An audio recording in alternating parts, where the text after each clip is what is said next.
محترم سامعین، حاضرین جمعہ، نوجوان بھائیوں، اسلامی مائیں اور بہنیں، ساری تعریفات، حمد و ثنا، بڑائی، بزرگی، کبریائی، عظمت و جلال، شکر و سپاس اللہ وحدہ لا شریک خالق کائنات، مالک ارض و سماوات کے لیے لائق اور سزاوار ہے، جس نے بے شمار نعمتیں ہم پر نچھاور کی اور انگنت درود و سلام انبیاء کرام پر، خاص کر اللہ کے آخری پاک پیغمبر جناب محمد عربی صلی اللہ علیہ وآلہ وسلم پر، جن کے ہم اور آپ امتی ہیں، جنہوں نے ہماری ہدایت کے لیے اور ہمیں کامیابی کا راستہ دکھانے کے لیے ہر قسم کی تکلیفیں برداشت کر کے اللہ رب العالمین کا پیغام ہم تک پہنچایا اور ہمارے لیے ہدایت واضح کی۔ محترم سامعین، رمضان المبارک کا یہ مہینہ ہمارے ساتھ آیا، ہم نے اس کا استقبال کیا اور بڑی تیزی کے ساتھ یہ رمضان گزر رہا ہے۔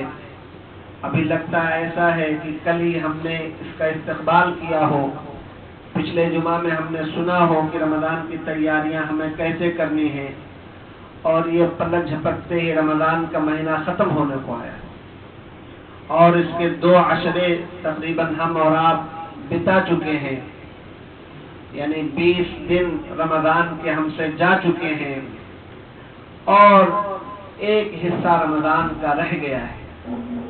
یہاں پر تھوڑی دیر کے لیے رک کر کے سوچنا ہے اور غور کرنا ہے کہ کیا ہم رمضان کو اسی طریقے سے فائدہ مند اپنے لیے بنا رہے ہیں جس طریقے سے کہ رمضان مطلوب ہے؟ کیا ہم نے پوری تیاری کے ساتھ رمضان کے جو ایام تھے، جو اوقات تھے، جو لمحے اللہ رب العالمین نے ہمیں دیے، کیا ہم نے اس کا بھرپور فائدہ اٹھایا؟ کیا اس سے ہمیں وہ چیزیں حاصل ہوئیں جو رمضان کا ہدف اور رمضان کا مقصد ہوتا ہے؟ جو رمضان میں عبادتیں کی جاتی ہیں یا جو رمضان میں اللہ رب العالمین سے لو لگایا جاتا ہے، اس کی جو قربت حاصل کی جاتی ہے، اس کے جو طریقے اختیار کیے جاتے ہیں، کیا ہم نے اس سے بھرپور فائدہ اٹھایا یا یوں ہی جیسے عام دن ہمارے گزرتے ہیں ویسے ہی یہ رمضان بھی گزرتے ہوئے جا رہا ہے؟ اگر ویسے بھی چل رہا ہے جس طریقے سے ہمارے زندگی کے دوسرے معمول ہیں، تو یاد رکھیں کہ جس طریقے سے یہ دن گزر گئے ہیں، اسی طریقے سے آنے والے بقیہ چند دن بھی ہمارے ساتھ جلدی سے رخصت ہو جائیں گے اور پھر ہمارے پاس جو ہے فائدہ اٹھانے کا اور اللہ رب العالمین کو خوش کرنے کا، ثواب حاصل کرنے کا موقع ہمارے ہاتھ سے چلا جائے گا۔ اور یاد کریں اس آیت کے ٹکڑے کو جس میں اللہ رب العالمین نے بیان فرمایا ہے، ایام معدودات، یہ گنتی کے چند دن ہیں جو انگلیوں پر گن لیے جاتے ہیں۔ آج پہلا روزہ ہے، کل دوسرا روزہ ہے، اور اس طرح سے ہوتے ہوتے ہم اور آپ رمضان کا ایک بڑا حصہ گزار چکے ہیں، اور جو ہمارے سامنے رہ گیا ہے وہ بہت ہی مختصر اور بہت ہی قلیل ہے۔ لہذا اب بھی وقت ہے۔ یہاں احساس دلانے کا معنی یہ ہے کہ اب بھی وقت ہے کہ اگر ہم نے اللہ رب العالمین کی بندگی، اللہ رب العالمین کی اطاعت اور اللہ رب العالمین کے لیے اللہ رب العالمین کی عبادت ہم نے اس انداز سے نہیں کی ہے جو بندگی کا حق ہے، جو عبادت کا حق ہے، تو اب بھی ہمارے لیے موقع ہے کہ ہم جڑ جائیں اور سر جوڑ دیں اللہ رب العالمین کی عبادت کے لیے۔ ایسا اس وجہ سے ہے کیونکہ یہ عمریں ہیں، یہ اوقات ہیں، جس طریقے سے یہ گزشتہ اوقات چلے گئے اسی طریقے سے یہ رمضان بھی ختم ہو جائے گا۔ کوئی گارنٹی نہیں ہے کہ آپ کو آنے والا رمضان، اگلا رمضان بھی ملے گا۔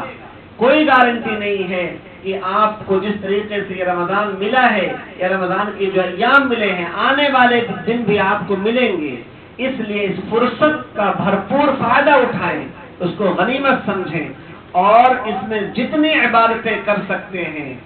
جتنی زیادہ عبادتیں کر سکتے ہیں اتنی عبادتیں کر لیں۔ یہ ہم سب پر نافذ ہوتا ہے کیونکہ یہ رمضان یہ کوئی معمولی چیز نہیں ہے۔ یہ رمضان کو نیگلیکٹ کرنے والی چیز نہیں ہے، اگنور کرنے والی چیز نہیں ہے کہ نہیں بھائی ٹھیک ہے چلو اس طریقے سے یہ ایام ہیں گزر جائیں گے، جیسی بھی عبادتیں ہو جائیں چلنے دو. اس طرح سے اس میں مداہنت اور کمزوری جو ہے نہیں دکھائی جا سکتی ہے. کیونکہ آپ ذرا تصور کریں کہ نبی علیہ الصلوۃ والسلام کا معاملہ کیا ہوا کرتا تھا، اور خاص طور پر یہ جو ایام بچے ہیں، جو دن بچے ہیں، اس میں اگر ہم نبی علیہ الصلوۃ والسلام کے معمول اور آپ کے وظائف اور آپ کے ایکٹیویٹی دیکھیں اور آپ کی شخصیت کو دیکھیں، آپ کی شخصیت کو دیکھیں کہ سید الانبیاء، سید الاولین والآخرین، سید المرسلین، آپ سب کچھ ہیں، سردار ہیں، انبیاء کے سردار ہیں، لوگوں کے سردار ہیں، سید ولد آدم ہیں، آپ کے سارے گناہ معاف ہیں، معصوم الخطا ہیں. اس کے باوجود بھی آپ کے اعمال اور آپ کی عبادت کا جو تذکرہ ملتا ہے اس رمضان میں، اور خاص طور پر یہ جو دن بچے ہوئے ہیں، عشر اخیر جسے کہا جاتا ہے، آخری 10 دن جو بچا ہوا ہے، اس میں جو نبی علیہ الصلوۃ والسلام کا معمول اور آپ کی جو حالت بیان کی جاتی ہے، اما عائشہ رضی اللہ تعالیٰ نے کہتی ہیں کان نبی صلی اللہ علیہ وسلم یجتہد فی العشر الاواخر ما لا یجتہد فی غیرہ، کہ آپ صلی اللہ علیہ وسلم عبادت میں اتنی محنت کرتے تھے اس آخری والے عشرے میں جو رمضان کا یہ جو 10 دن بچا رہتا تھا کہ اتنی محنت آپ دوسرے ایام میں نہیں کیا کرتے تھے. اور دوسرے دنوں کا تو آپ کو معلوم ہی ہے کہ نبی علیہ الصلوۃ والسلام کی عبادات کا معمول کیا ہوا کرتا. عبادات اپنے جملہ شکلوں کے ساتھ یعنی تلاوت قرآن ہے، ذکر ہے، دعا ہے، خرچ کرنا ہے، انفاق فی سبیل اللہ، یہ تمام چیزیں نبی علیہ الصلوۃ والسلام کی بالکل کہنے کی چوٹی پر ہوا کرتی تھی. نبی علیہ الصلوۃ والسلام اتنا زیادہ اس میں آگے بڑھ جایا کرتے تھے ہر ایک چیز میں. تلاوت قرآن، یہاں تک کہ دیکھیں کہ آپ صلی اللہ علیہ وسلم مراجعہ کرتے تھے، اور جب معاملہ ایسا ہوا کہ آپ صلی اللہ علیہ وسلم کے آخر یعنی جس سال آپ صلی اللہ علیہ وسلم کی وفات ہوئی اس سال، تو آپ مسجد سے چمٹ گئے پورے 20 دن تک کے لیے. اس طور پر بھی اس آخری عشرے کو خصوصیت حاصل ہے جو کہ میں ذکر کروں گا آپ کے سامنے، کہ عبادات میں اس طریقے سے نبی علیہ الصلوۃ والسلام محنت کیا کرتے تھے کہ ساری دنیا سے کٹ جایا کرتے تھے، اپنے اہل و عیال سے کٹ جاتے تھے، لوگوں سے کٹ جاتے تھے، معاملات سے کٹ جاتے تھے، کوئی چیز نہیں، کیونکہ اس میں عبادات ہے اتنا افضل، ہے اتنا اللہ سبحانہ و تعالیٰ کو محبوب کہ انسان اپنے ساری چیزوں سے الگ ہو کر کے عبادات میں اپنے آپ کو جھونک دے، ساری چیزوں سے بے نیاز ہو جائے، بے اتنا ہو جائے، اب کسی سے کوئی رابطہ نہیں، کوئی تعلق نہیں، لو لگانا ہے تو صرف اور صرف اللہ رب العالمین کی ذات سے لگانا ہے، اس لیے لگانا ہے کہ وہ معاف کر دے، اس لیے لگانا ہے کہ وہ خوش ہو جائے. تو یہ فرصت کے ایام یہ جو ملے ہیں، یہ یقیناً اللہ سبحانہ و تعالیٰ کی طرف سے بہت عظیم نعمت ہے، بہت بڑی نعمت ہے، اور خوش نصیب ہیں وہ لوگ جن کو یہ آخری عشرہ مل رہا ہے. یہ آخری عشرہ اپنے فضائل کے ساتھ، اپنی فضیلت کے ساتھ، اپنی اہمیت کے ساتھ ہمیں اور آپ کو ملنے والا ہے. اس کے کچھ خصائص ہیں، اس کے امتیازات ہیں، کئی بنیاد پر انہیں فوقیت حاصل ہے. وہ فوقیت کیا ہے؟ وہ فوقیت یہ ہے جس سے پورے رمضان کو فوقیت حاصل ہوتی ہے، پورے رمضان کو فضیلت حاصل ہوتی ہے. رمضان کی بابت ہم اور آپ پڑھتے ہیں، شہر رمضان الذی انزل فیہ القرآن ھدی للناس وبینات من الھدی والفرقان، کہ رمضان کا مہینہ جس میں قرآن کو نازل کیا گیا، وہ جو نازل کیا گیا وہ کون سے ایام میں نازل کیا گیا، اس کی وضاحت خود قرآن کرتا ہے. ایک چھوٹی سی سورہ جو میں نے آپ کے سامنے پڑھی، جو عام طور پر لوگوں کو یاد ہوتی ہے، جسے سورۃ القدر کے نام سے جانا جاتا ہے، وہ قدر والی رات انہی آخری عشروں میں ہے، انہی آخری 10 دنوں میں ہے، اور اس کو فوقیت اور فضیلت، امتیاز و خصائص اسی بنیاد پر ہے کہ اس میں وہ کتاب نازل ہوئی جو ساری جہان کے لیے رحمت ہے، جو ساری جہان کے لیے ہدایت ہے، جو سارے جہان کے لیے رہنمائی کا ذریعہ ہے، وہ کتاب نازل ہوئی. اس لیے اللہ عز و جل کی آیات پڑھیں اور غور کریں. اللہ سبحانہ وتعالیٰ کہتا ہے اِنَّا أَنزَلْنَاهُ فِي لَيْلَةِ الْقَدْرِ، صرف غور کریں اس میں، انا انزلناہ فی لیلۃ القدر، ہم نے اس کو قدر والی رات میں اتارا۔ وما ادراک ما لیلۃ القدر، کیا ہے آپ کو، کیسے آپ سمجھ پائیں گے کہ آخر قدر والی رات ہے کیا، اس کے کیا امتیازات ہیں، کیا خوبی ہے، اس کو آپ کو کیا پتہ چلے گا؟ ہے کچھ اندازہ اس کے بارے میں؟ کیا ہے یہ قدر والی رات؟ اللہ سبحانہ وتعالیٰ سوال کرتے، کیوں سوال کرتے ہیں؟ سوال اس لیے کرتے ہیں تاکہ ہمارا دماغ اگر کہیں ادھر بھٹکا ہے تو کھینچ کر کے چلا ہے، بھائی ہے کوئی یقیناً اہم بات ہے، اللہ سبحانہ وتعالیٰ اٹینشن چاہتے ہیں، دماغ کا پورا التفات چاہتے ہیں، کھینچنا چاہتے ہیں کہ بھائی آپ کے ذہن سے یہ بات غافل نہ ہو پائے، یہ چھوٹنے نہ پائے، یہ مس نہ ہو جائے، کہ اس کی فضیلت آپ کے ذہن سے نکلنے نہ پائے۔ وما ادراک ما لیلۃ القدر، کیا پتہ کتنی خوبیوں والی رات ہے یہ، اس کی خوبی خود اللہ سبحانہ وتعالیٰ بتا رہے ہیں، لیلۃ القدر خیر من الف شہر، لیلۃ القدر خیر من الف شہر، یہ قدر والی رات ایسی ہے جس میں عبادت اللہ سبحانہ وتعالیٰ کو 1000 مہینوں سے بہتر ہے۔ کس کو گارنٹی ہے کہ اس کی عمر 1000 مہینے تک ہوگی؟ اس کو اگر کیلکولیشن کریں تو 83 سال 4 مہینے پہنچتے ہیں۔ 83 سال 4 مہینے آپ عبادت کریں، عبادت کرتے جائیں اور وہ عبادت مقبول بھی ہونی چاہیے۔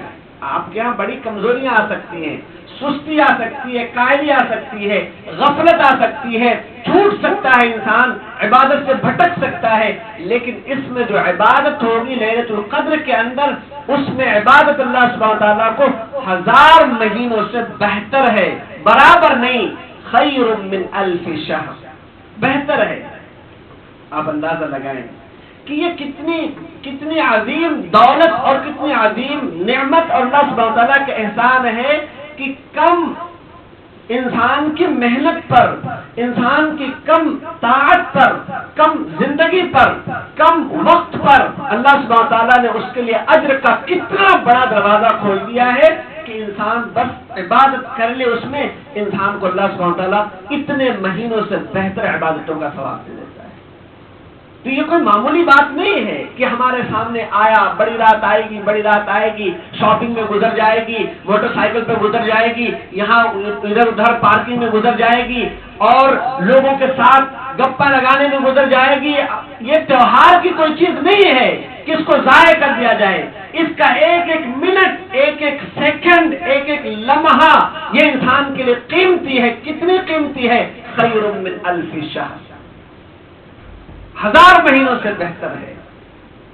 کسی کے پاس گارنٹی نہیں کہ وہ 80 سال تک زندہ رہے گا، عبادتوں میں زندہ رہے گا،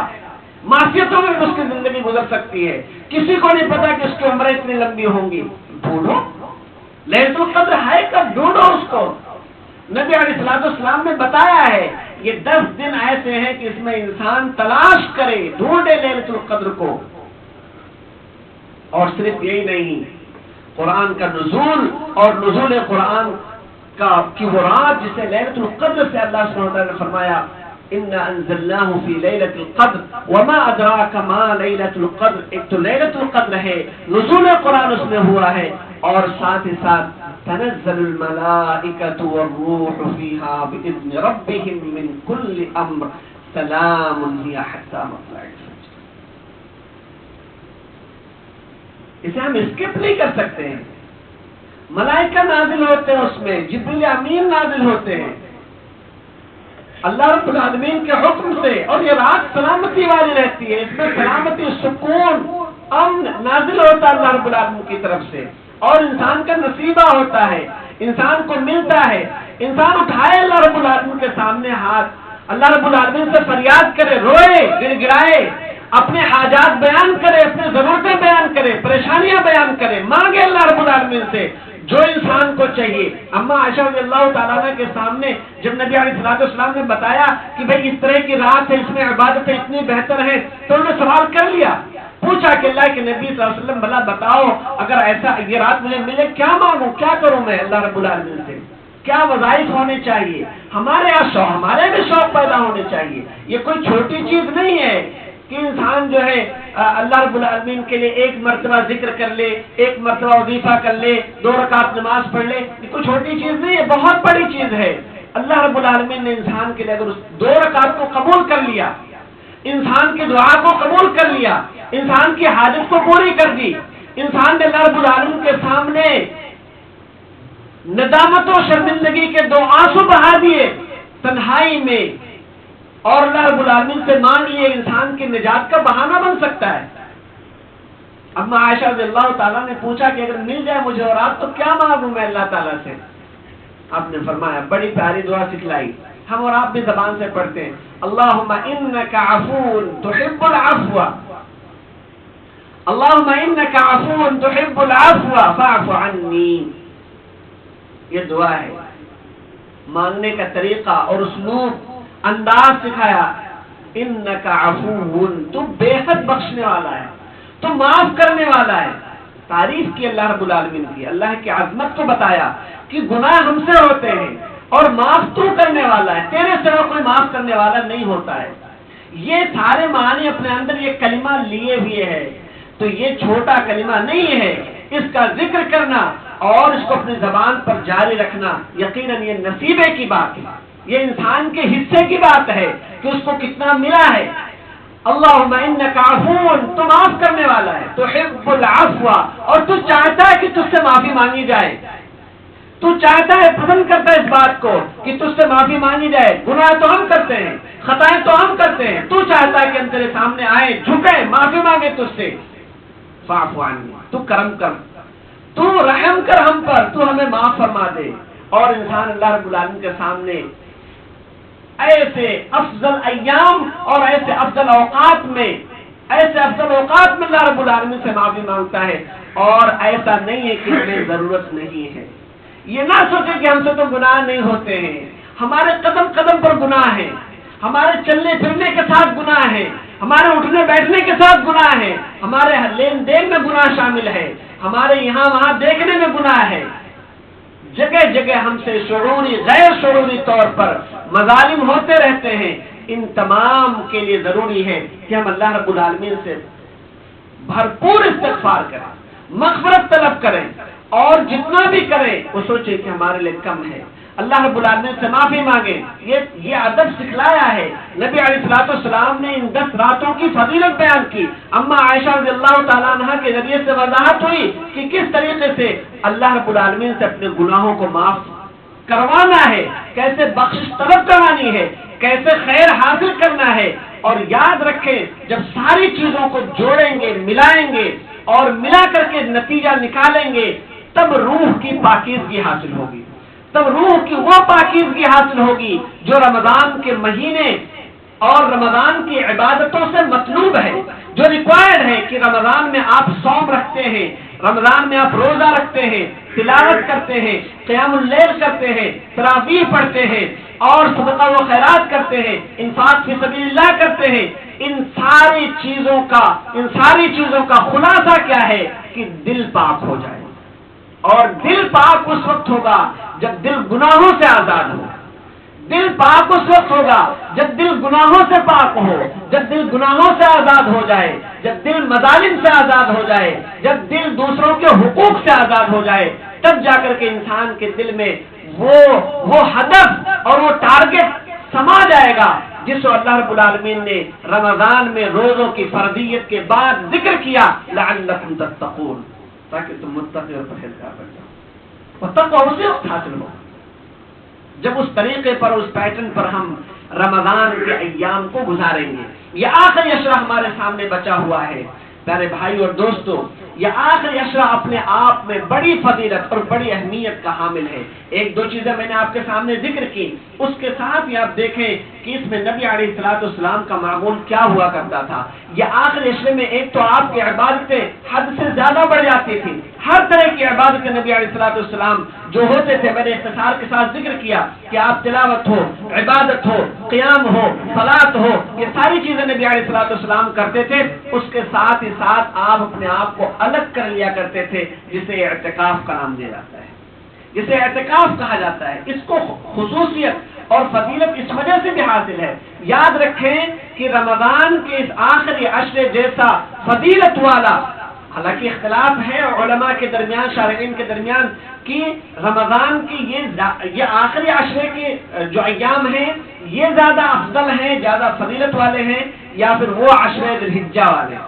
جو 1 ذی الحجہ سے لے کر کے 10 ذی الحجہ تک رہتے وہ زیادہ افضل ہے۔ اختلاف ہے، لیکن تطبیق کی شکل بھی علماء نے نکالی ہے۔ حافظ نجر کہتے ہیں کہ بھئی رمضان کی جو 10 راتیں ہیں نا، یہ راتیں زیادہ افضل ہیں بنسبت ان 10 راتوں کے جو ذی الحجہ کے 10 راتیں ہیں، اور دن جو ہے بہرحال وہاں پر جو ذی الحجہ کے 10 دن ہوتے ہیں جس کے اللہ سبحانہ وتعالیٰ نے قسم کھائی ہے والفجر ولیال عشر، وہاں پر وہ 10 دن ذی الحجہ کے وہ زیادہ افضل ہیں۔ بہرحال اس اختلاف سے قطع نظر کہ ہمارے سامنے یہ جو بہرحال رات ہی پکڑ لیں، رات کی عبادتیں ہی پکڑ لیں، رات میں اللہ سبحانہ وتعالیٰ کی طرف رجوع کرنا پکڑ لیں، رات میں قیام کو لے لیں، رات میں قیام اللیل کو لے لیں، یہ ساری چیزیں ہمارے سامنے ایسی فضیلت کی ہیں جو دوسرے کسی ایام کو حاصل نہیں، جو دوسرے کسی ایام کو حاصل نہیں ہے۔ اس لیے نبی علیہ الصلوۃ والسلام نے جہاں خود عبادت کی اتنی زیادہ عبادت کی کہ اتنی عبادت کسی اور مہینے میں نہیں کی، کسی اور دن میں نہیں کی، صوم و صلات کے اعتبار سے، اسی طریقے سے نبی علیہ الصلوۃ والسلام نے اپنے گھر بار، اپنے اہل و عیال سے الگ ہو کر کے اعتکاف کیا۔ اعتکاف کا معنی یہ ہوتا ہے کہ سب ہر ایک چیز سے اپنی ذمہ داری سے الگ ہو کر کے، اپنے سارے نشاطات، سارے ایکٹیویٹیز، لوگوں سے میل جول اور ان سے لین دین، ساری چیزوں کو ختم کر کے صرف اور صرف انسان اللہ رب العالمین کے لیے مجاور بن کے بیٹھ جائے، اسے کہا جاتا ہے اعتکاف۔ اس حد تک نبی علیہ الصلوۃ والسلام اللہ رب العالمین کے لیے عبادت کا اہتمام کرتے تھے اس آخری دنوں میں، رمضان کے آخری عشرے میں۔ یہ کیوں ہوتا تھا؟ نبی علیہ الصلوۃ والسلام کو کیا ضرورت ہوتی تھی؟ آپ تو بخش رہے تھے، آپ تو معصوم الخطا تھے، یہ نبی علیہ الصلوۃ والسلام شکر کے طور پر بجا لایا کرتے تھے۔ ہمارے اور آپ کے اوپر کتنی بڑی ذمہ داری ہے، ہمیں اللہ رب العالمین نے نعمتوں سے نوازا ہوا ہے، ہمیں اللہ رب العالمین نے وہ کچھ دیا ہے جو بہت سارے لوگوں کو نہیں دیتا اللہ رب العالمین، یا بہت سارے لوگوں کو نہیں ملا ہے۔ صحت کی نعمت ہے، مال کی نعمت ہے، وقت کی نعمت ہے، ہر ایک نعمت سے اللہ سبحانہ تعالیٰ نے، اور سب سے بڑھ کر کے کہ اللہ رب العالمین نے رمضان کی یہ نعمت اور اس پر مزید یہ کہ آخری عشرے کی یہ فضیلت اللہ رب العالمین نے دے رکھی ہے۔ ہمارے پاس اللہ رب العالمین کے شکر گزاری کے علاوہ اور کوئی راستہ نہیں ہے۔ اور یاد رکھیں لئن شکرتم لازیدنکم، اللہ سبحانہ تعالیٰ کا شکر کریں گے مزید ملے گا، نہ شکر ہی کریں گے تو اللہ رب العالمین چھین لے گا، توفیق نہیں دے گا۔ کتنے ایسے ہیں جنہیں بھی رمضان کا مہینہ ملا ہوا ہے، جن کے سامنے بھی رمضان کے آخری عشرے ہیں، لیکن توفیق نہیں ہے کہ اللہ رب العالمین کے سامنے سجدہ کر لیں، توفیق نہیں ہے کہ اللہ رب العالمین کے لیے روزے رکھ لیں، توفیق نہیں ہے قیام اللیل کر لیں، توفیق نہیں ہے ختم قرآن کر لیں، توفیق نہیں ہے کہ قرآن کریم کی کثرت سے تلاوت کر لیں، توفیق نہیں ہے مال ہونے کے باوجود غریبوں پر خرچ کر لیں، توفیق نہیں ملتی۔ تو یہ اللہ رب العالمین کا فضل، اللہ رب العالمین کا احسان اور اس کا کرم ہے، اللہ رب العالمین کے احسان اور اس کے نعمتوں کی شکر گزاری ہم بندوں پر واجب ہے کہ اللہ رب العالمین کی کثرت سے عبادت کریں۔ نبی علیہ الصلوۃ والسلام کو اپنے لیے آئیڈیل اور اسوہ اور نمونہ سمجھتے ہوئے ہر ایک چیز میں، عبادات میں بھی اپنے آپ کو مکمل طور پر کمر بستہ کر لیں، اپنے آپ کو تیار کر لیں جس طریقے سے نبی علیہ الصلوۃ والسلام کا معمول ہوا کرتا تھا۔ اما عائشہ رضی اللہ تعالیٰ عنہ بیان کرتی ہیں کان النبی صلی اللہ علیہ وسلم اذا دخل العشر، جب آخری عشرہ داخل ہو جاتا تھا، جب آخری عشرہ آ جاتا تھا، احیا اللیل، نبی علیہ الصلوۃ والسلام راتوں کو جاگتے تھے، شب بیداری کیا کرتے تھے۔ جاگنے کا مطلب یہ نہیں کہ موبائل کے ساتھ جاگیں، جاگنے کا مطلب یہ نہیں کہ اسکرولنگ کرتے رہیں، جاگنے کا مطلب یہ نہیں کہ ریل دیکھتے رہیں، جاگنے کا مطلب یہ نہیں کہ فرینڈ کے ساتھ کنیکٹیوٹی میں رہیں، جاگنے کا مطلب یہ نہیں ہے، جاگنے کا مطلب یہ ہے کہ راتوں کو آباد کرنا ہے عبادات کے ساتھ، راتوں کو آباد کرنا ہے ذکر کے ساتھ، راتوں کو آباد کرنا ہے اللہ رب العالمین کے ساتھ، راتوں کو آباد کرنا ہے اللہ رب العالمین کو یاد کر کے، اس کی صفات کو یاد کر کے، اس کی عظمت کو یاد کر کے اور اس کی قدرت کو یاد کر کے، اپنے گناہوں کو یاد کر کے اپنے آپ پر نادم اور اپنے تقصیر، اپنے کوتاہیوں پر انسان شرمندہ ہو کر کے اللہ رب العالمین کے سامنے اپنے گناہوں کو لے کر کے حاضر ہو، یہ معنی ہوتا ہے شب بیداری کا، یہ معنی ہوتا ہے راتوں کو آباد کرنے کا، کہ انسان تنہائی میں ہو کر کے لوگوں سے چپ چپا کر کے اللہ رب العالمین کے سامنے روئے گڑگڑائے اور اس کے سامنے اپنے گناہوں کی معافی مانگے، تلافی کرے، اور جو کوتاہی اس نے کی ہے عبادات میں، اپنے زندگی میں، لوگوں کے حقوق میں، لوگوں کے معاملات میں، ان تمام چیزوں کو یاد کر کے اللہ رب العالمین کے سامنے اپنے شرمندگی کا اظہار کرے، اور اس کے ساتھ ہی شکر کے طور پر قیام اللیل کرے، راتوں کو کھڑے ہو کر کے عبادات کرے، خوب صلواتیں ادا کرے۔ من قام لیلۃ القدر ایمانا واحتسابا غفر له ما تقدم من ذنبه۔ اللہ رب العالمین سے امید کے ساتھ، اس پر بھروسے کے ساتھ، ایمان کے ساتھ لیلۃ القدر میں اگر انسان کھڑا ہوتا ہے، اس کے گناہ پچھلے معاف کر دیے جاتے ہیں۔ ان تمام فضائل فوائد کے حصول کے ساتھ راتوں کو جاگے، نہ کہ راتوں کو اس طریقے سے کہ اپنی مصروفیات، اپنی مشغولیات اور اپنی ایکٹیویٹیز کے ساتھ، اپنے برنامج اور اپنے شیڈول کے ساتھ انسان جاگے، چاہے وہ دنیاوی خرافات ہو یا دنیاوی مفادات ہی کیوں نہ ہو، کہ انسان اپنی میٹنگ اٹینڈ کر رہا ہے، اپنی اسٹڈیز کر رہا ہے، یہ ساری چیزیں اس کے اندر شامل نہیں ہے۔ نبی علیہ الصلوۃ والسلام عبادات کے ساتھ شب بیداری کیا کرتے تھے، اور صرف خود ہی نہیں کرتے تھے، بلکہ نبی علیہ الصلوۃ والسلام احیا اللیل وایقظ اہلہ، اپنے اہل خانہ کو، اپنے گھر والوں کو بھی جگایا کرتے تھے، اٹھو، یہ اوقات نکل نہ جائے ہاتھ سے، یہ اوقات چلے نہ جائیں، یہ اسکپ نہیں ہونا چاہیے۔ خود بھی بیدار رہتے تھے، اپنے اہل خانہ کو بھی بیدار کرتے تھے۔ وشد مئزرہ، یہ اہم جملہ ہے کہ نبی علیہ الصلوۃ والسلام بالکل مستعد ہو جایا کرتے تھے۔ وشد مئزرہ، اپنی کمر کس لیا کرتے تھے۔ یہ ایک تعبیر ہوتی ہے کہ بھائی اب دوسری چیزوں کی طرف دھیان نہیں دینا ہے، اب تو صرف اللہ رب العالمین کی عبادت کرنی ہے۔ جتنا ہو سکے انسان نیکیوں کو ذخیرہ کرنے کی کوشش کرے، کیونکہ یہ نیکیاں اگر کم پڑ گئیں، اس دن اگر نیکیاں کم پڑ گئیں، گناہ زیادہ ہو گئے، کوئی بھی چیز انسان کے کام نہیں آئے گی، نہ تو اس کی دولت، نہ اس کی اولاد، نہ اس کی پراپرٹی، نہ اس کے رشتے دار، نہ اس کے فرینڈ، نہ اس کی فالوئنگ، کوئی بھی چیز انسان کے کام نہیں آئے گی۔ اللہ رب العالمین کا صاف اعلان ہے، یوم لا ينفع مال ولا بنون الا من اتى الله بقلب سلیم، کہ اس دن نہ انسان کے اولاد کام آئیں گے، نہ انسان کا مال کام آئے گا، کوئی بھی چیز کام نہیں آئے گی، الا من اتى الله بقلب سلیم، مگر یہ کہ اللہ سبحانہ وتعالی انسان کو قلب سلیم صاف پاک اور صاف ستھرے دل کے ساتھ اللہ رب العالمین کے سامنے حاضر ہو جائے۔ تو پیارے بھائی اور دوستو، یہ نہ سوچیں کہ بڑی عبادتیں کر لی، بڑی تراویح پڑھ لی، بڑے قرآن کی تلاوت کر لی، اب ضرورت نہیں ہے۔ انسان محتاج ہے، پائی کا محتاج ہے۔ عبادات کا یہ موسم ہے، یہ آفر چل رہا ہے، ابھی آفر ختم نہیں ہوا ہے، بلکہ یہ آفر لگا ہوا ہے۔ ہمارے دنیاوی آفرز ہوتے ہیں، چھوٹی سی آفر آتی ہے، سیل کی آفر آتی ہے، پروفٹس کی آفر آتی ہے، انسان کے لائن لگ جاتی ہے اس میں۔ نیٹ ورک جو ہے سرور ڈاؤن ہو جاتا ہے، اور جگہ پتہ نہیں کون سی چیزیں لوگ ہیک کرتے ہیں اور کیسے اس کو اچیو کرنے کی، گین کرنے کی کوشش کرتے ہیں۔ بھائی یہاں پر کوئی سرور ڈاؤن ہونے کا چانس نہیں ہے، یہاں سرور اوپن ہی ہے، کھلا رہے گا۔ آپ عبادتیں کریں اور خلوص کے ساتھ اپنے نیٹ ورک کو اتنا مضبوط کریں کہ دعائیں ڈائریکٹ اللہ سبحانہ تعالیٰ تک پہنچیں، مضبوط کریں، اپنا تعلق جوڑیں اللہ رب العالمین کے ساتھ، اور اپنے گناہوں کی معافی مانگیں۔ یقیناً اللہ رب العالمین، اللہم انک عفو تحب العفو فاعف عنی، اللہ رب العالمین معاف کرنے والا ہے، معافی کو پسند کرتا ہے، وہ گناہوں کو معاف فرما دے گا۔ یہ اتنی سی بات ہے۔ خلاصہ یہ ہے کہ ہمارے سامنے رمضان کا اکثر حصہ گزر چکا ہے، مختصر سا وقت بچا ہے۔ ضرورت اس بات کی ہے کہ ہم اس کو غنیمت سمجھیں اور لگا دیں اپنے آپ کو اللہ کی عبادت میں، اس کی رضا کے حصول میں،